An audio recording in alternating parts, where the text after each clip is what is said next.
दोस्तों, आज हम आपके लिए एक ऐसा दिल दहला देने वाला वाकया लेकर आए हैं जिसे सुनकर आपके रोंगटे खड़े हो जाएंगे। ये मुंबई के एक छोटे से कस्बे की बात है। एक बिल्डिंग में कुछ लोग रहते थे जो आपस में मिलजुल कर रहते थे। अचानक उस बिल्डिंग के एक फ्लैट से बदबू आने लगी जो इतनी बुरी थी कि लोगों का वहां से गुजरना मुश्किल हो गया। जब भी लोग काम से घर वापस आते या महिलाएं घर से निकलती तो उस बदबू से बचने के लिए अपनी नाक पर रूमाल रखकर ही गुजरती थीं। शुरुआत में लोगों ने सोचा कि शायद बिल्डिंग में कोई चूहा या बिल्ली जैसी जानवर मर गया होगा। लोगों ने अपने अपने घरों की पूरी तरह से तलाशी ली, लेकिन कुछ भी हाथ नहीं आया। जैसे जैसे दिन बीतते गए, बदबू और ज्यादा बढ़ती गई। फिर धीरे धीरे सबको यह एहसास हुआ कि यह किसी जानवर की नहीं बल्कि किसी इंसान की लाश की बदबू है। यह सुनकर सबकी आंखें फटी की फटी रह गईं। लेकिन आखिर मामला क्या था? उस बिल्डिंग के फ्लैट से इंसानी लाश जैसी बदबू क्यों आ रही थी? आखिर ऐसा क्या हादसा हुआ था जिसने सबको हिलाकर रख दिया? उस बिल्डिंग में 4 अपार्टमेंट थे, 701, 702, 703 और 704। अब लोग सोच में पड़ गए कि आखिर माजरा क्या है। 701 वाले ने 702 वाले से पूछा और इसी तरह सभी आपस में पूछताछ करने लगे। फिर सभी ने मिलकर 704 वाले फ्लैट में रहने वाले व्यक्ति से बात करने का फैसला किया। जब सब वहां पहुंचे तो उस व्यक्ति ने दरवाजा खोलने से मना कर दिया। शुरुआत में लोगों ने इस बात पर ज्यादा ध्यान नहीं दिया, लेकिन बाद में सबको यह महसूस हुआ कि जितनी भी बदबू आ रही थी वह सब उसी फ्लैट से आ रही थी। जब लोगों ने लगातार दरवाजा खटखटाया और काफी कोशिश की, फिर भी कोई जवाब नहीं मिला। अचानक से उसी कमरे से बदबू की जगह खुशबू आने लगी। इससे सबको यह एहसास हुआ कि कमरे के अंदर जो भी व्यक्ति है उसने अभी अभी रूम फ्रेशनर का इस्तेमाल किया है। लोग तुरंत नीचे आ गए और बिल्डिंग के मैनेजर से बात की। उन्होंने कहा, सर, हमारे फ्लैट्स में बहुत ज्यादा बदबू आ रही है, कृपया इसका कुछ समाधान निकालिए। लेकिन मैनेजर ने इस बात पर ज्यादा ध्यान नहीं दिया और समय बीतता गया। जैसे जैसे बदबू बढ़ती गई, लोगों ने यह ठान लिया कि वे उस कमरे में रहने वाले व्यक्ति से बात करके ही रहेंगे और उसे अपने फ्लैट की सफाई करने के लिए कहेंगे। उस फ्लैट में जलील नाम का एक आदमी रहता था। जब दूसरे अपार्टमेंट का एक व्यक्ति उसके कमरे के बाहर खड़ा कुछ सोच रहा था, तभी जलील कमरे से बाहर आया। उसके सामने खड़ा शख्स जलील को देखकर कहने लगा, तुम्हारे अपार्टमेंट से बहुत ज्यादा बदबू आ रही है और इस बदबू की वजह से हमारे 7वें माले पर खड़ा होना भी मुश्किल हो गया है। तुम्हें अपने कमरे की सफाई कर लेनी चाहिए। हो सकता है तुम्हारे कमरे में कोई जानवर मर गया हो। जलील ने जवाब दिया, अच्छा, बदबू आ रही है। मुझे तो कोई बदबू महसूस नहीं हुई और इस बारे में मुझे कुछ पता भी नहीं था। खैर, जब मैं शाम को काम से लौटूंगा तब सफाई कर लूंगा। इतना कहकर जलील वहां से तुरंत निकल गया। वह आदमी वहीं खड़ा सोचने लगा, हम लोग बाहर खड़े होकर इतनी बदबू से परेशान हो रहे हैं और यह शख्स अपने कमरे में रहते हुए इस बदबू के साथ कैसे जी रहा है। वह आदमी जल्द ही बिल्डिंग के बाकी लोगों के पास गया और उन्हें बताया कि जलील की हरकतें उसे ठीक नहीं लग रही थीं। सब लोग मिलकर बिल्डिंग के मैनेजर के पास गए और इस मामले पर चर्चा की। तब उन्हें याद आया कि दिल्ली में कुछ दिन पहले ऐसा ही एक मामला हुआ था, जहां एक व्यक्ति ने एक लड़की की बेरहमी से हत्या कर दी थी और उसके टुकड़े करके फ्रिज में रख दिए थे। अब उन्हें शक होने लगा कि कहीं ऐसा ही कुछ 704 नंबर के कमरे में न हो रहा हो। 704 में रहने वाला जलील और उसकी पत्नी बाकी लोगों से अलग थलग रहते थे। उस बिल्डिंग के बाकी फ्लैट्स में लोग आपस में काफी मिलजुल कर रहते थे, लेकिन जलील हमेशा चुपचाप रहता था और सिर्फ अपने काम से काम रखता था। उसकी पत्नी भी किसी से ज्यादा घुलती मिलती नहीं थी, बस चुपचाप रहती थी। लोगों ने सोचा कि शायद उनके कमरे में कोई बड़ी समस्या चल रही हो। जब कोई समाधान नहीं मिला तो सबने मिलकर पुलिस को कॉल कर दिया। पुलिस आई और बिल्डिंग के मैनेजर ने उन्हें 704 नंबर के फ्लैट के बाहर ले जाकर बदबू के बारे में बताया।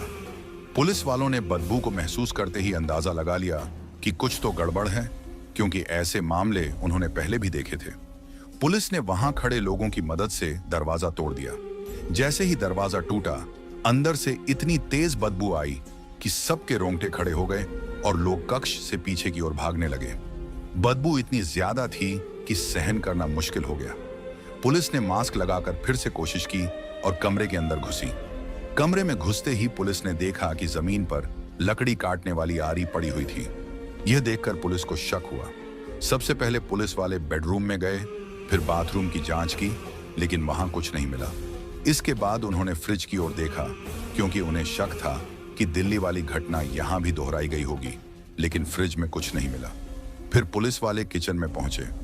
किचन में जो उन्होंने देखा, उससे उन्हें सारी स्थिति समझ में आ गई।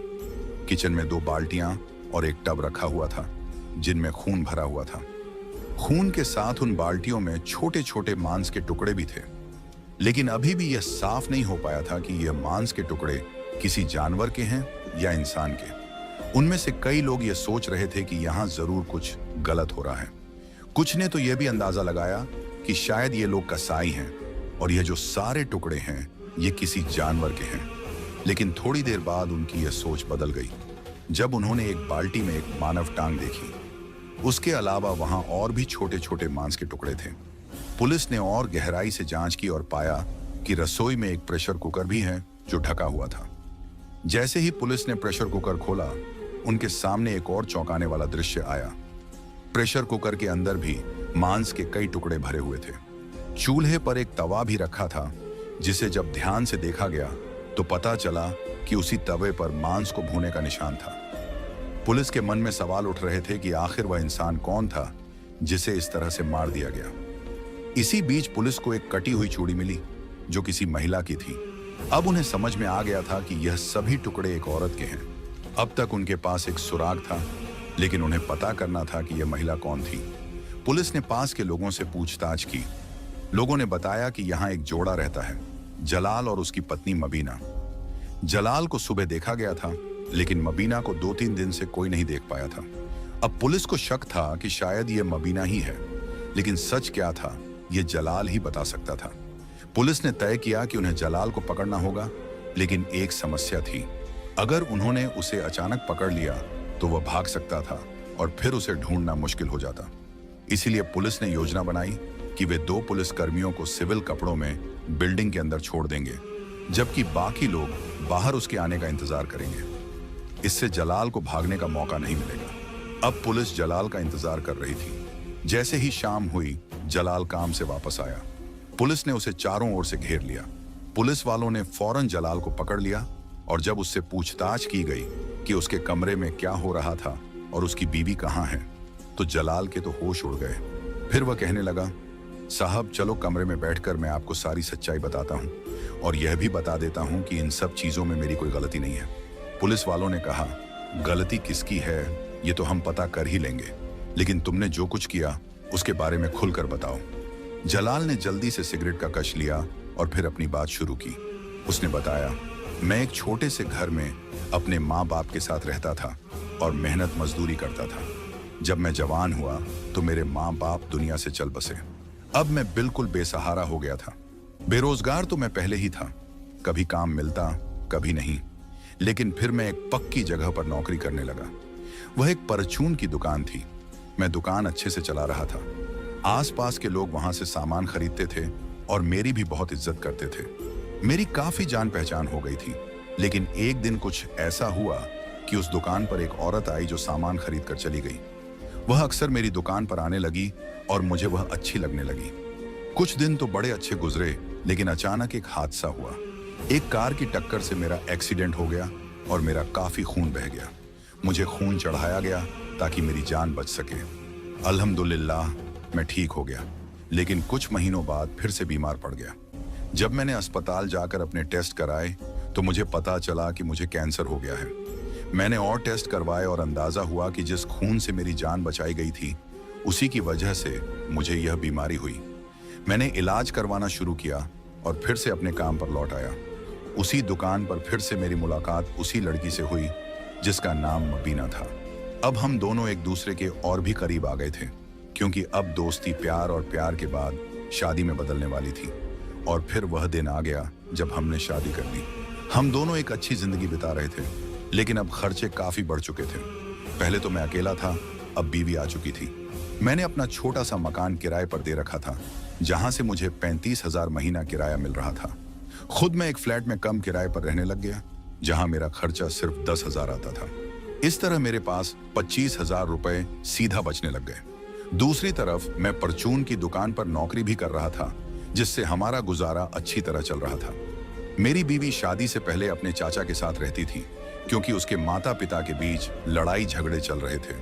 उसकी माँ अपने 5 बेटियों को लेकर अलग घर में अपने चाचा के साथ रहने लग गई थी, क्योंकि चाचा बहुत अच्छे इंसान थे। फिर एक दिन ऐसा आया जब उसके चाचा की मौत हो गई। इस दुख को वह सहन ही कर रही थी कि कुछ महीनों बाद उसकी माँ भी चल बसी। अब ये 5 बहनें मिलकर मेहनत मजदूरी करके अपना गुजारा करने लगी। इसी दौरान मेरी मुलाकात मबीर से परचून की दुकान पर हुई थी और आज हम दोनों पति पत्नी बनकर रह रहे थे। हमारा कारोबार अच्छा चल रहा था और हम ठीक ठाक जीवन जी रहे थे। लेकिन अचानक एक दिन परचून की दुकान किसी वजह से बंद हो गई और मेरी नौकरी हाथ से चली गई। अब हमारा गुजारा मुश्किल हो रहा था, क्योंकि नौकरी छूटने के बाद घर में पैसों की तंगी आ गई थी और लड़ाई झगड़े शुरू हो गए थे। मबीर मुझसे हर वक्त पैसों की मांग करती। हर समय उसकी जुबान पर पैसों की बातें रहती, जैसे कि मैं कहाँ से खाऊं, कहाँ से पहनूं। वह मुझसे कहती कि मैं कहीं और जाकर काम ढूंढ लूं। कुछ समय ऐसे ही बीता और मैंने एक फैक्ट्री में काम करना शुरू कर दिया। उस फैक्ट्री में बहुत सारी औरतें भी काम करती थीं। मेरी बीवी को शक की बीमारी ने घेर लिया। जब मैं शाम को थका हारा घर लौटता तो वह मुझ पर शक करती और तरह तरह की बातें सुनाती। कभी मेरा मोबाइल छीन लेती तो कभी बहाने बनाकर बुरी बुरी बातें बोलती, जिससे मेरा गुस्सा भड़क जाता। मैंने अपनी बीवी को कई बार सफाई दी, लेकिन वह किसी भी तरह नहीं समझी। एक दिन मैं तंग आकर अपनी बीवी को 2 थप्पड़ मार बैठा। उसने रो रो कर पूरे घर को सर पर उठा लिया।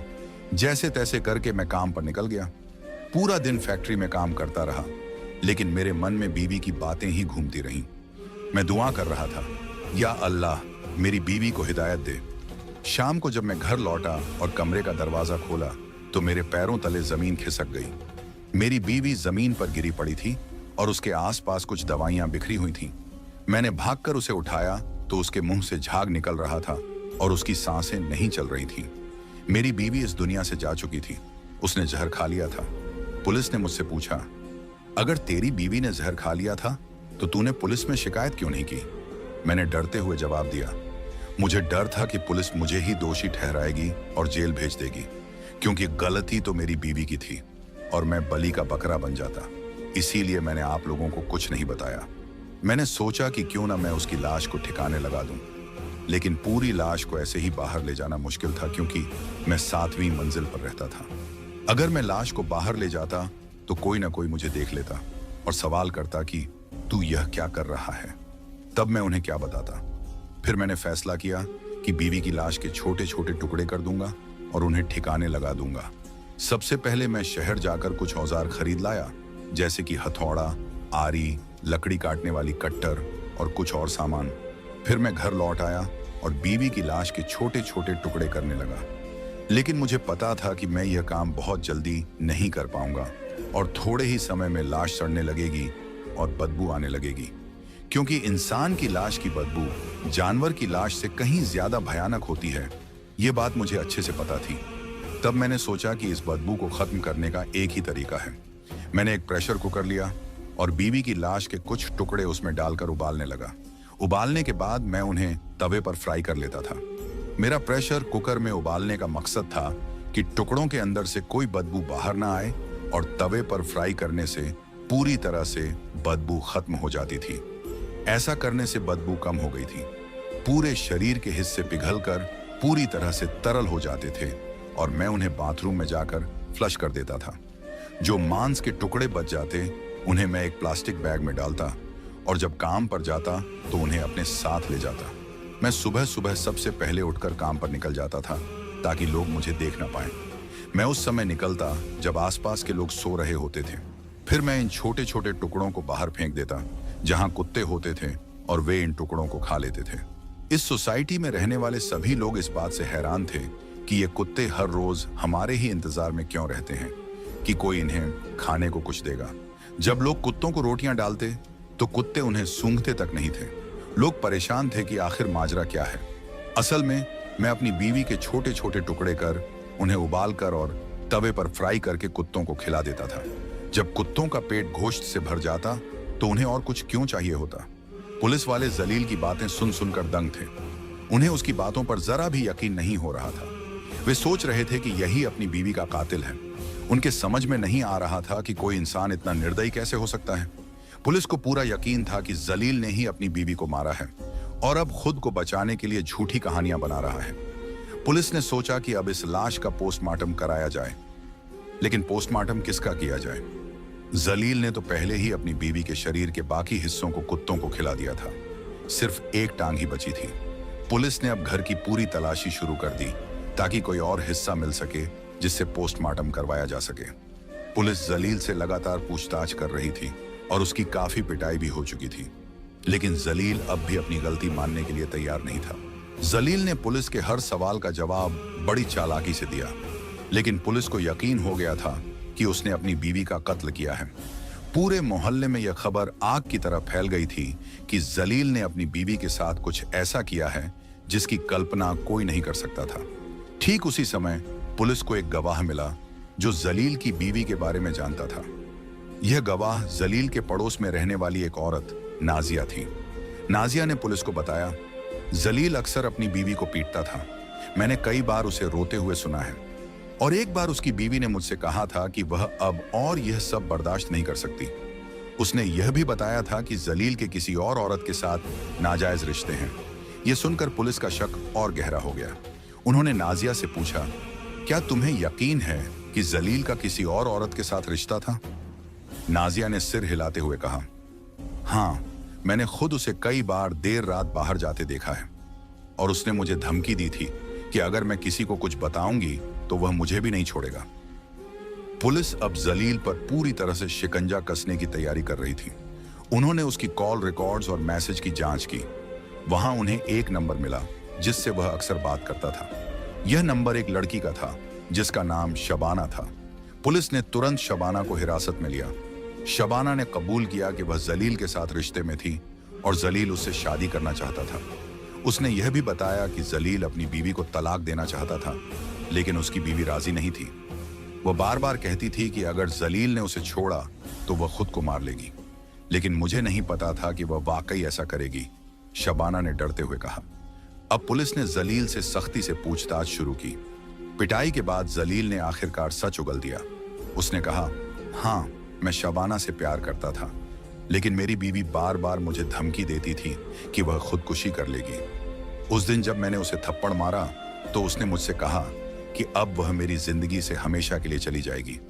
मैंने सोचा था कि वह मजाक कर रही है, लेकिन जब मैं शाम को घर लौटा तो उसने सच में अपनी जान ले ली थी। पुलिस अधिकारी ने पूछा, तो तूने उसकी लाश को टुकड़ों में क्यों बांटा?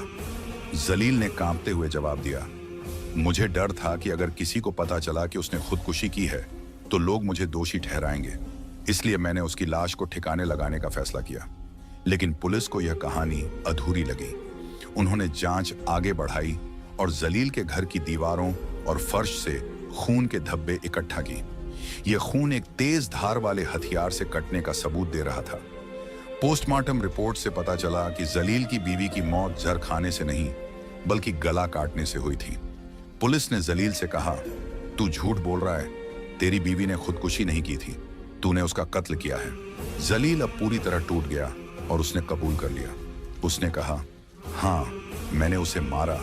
वह बार बार मुझे ताने देती थी, मुझे नीचा दिखाती थी, और जब उसने शबाना के बारे में जान लिया तो उसने मुझे घर से निकालने की धमकी दी।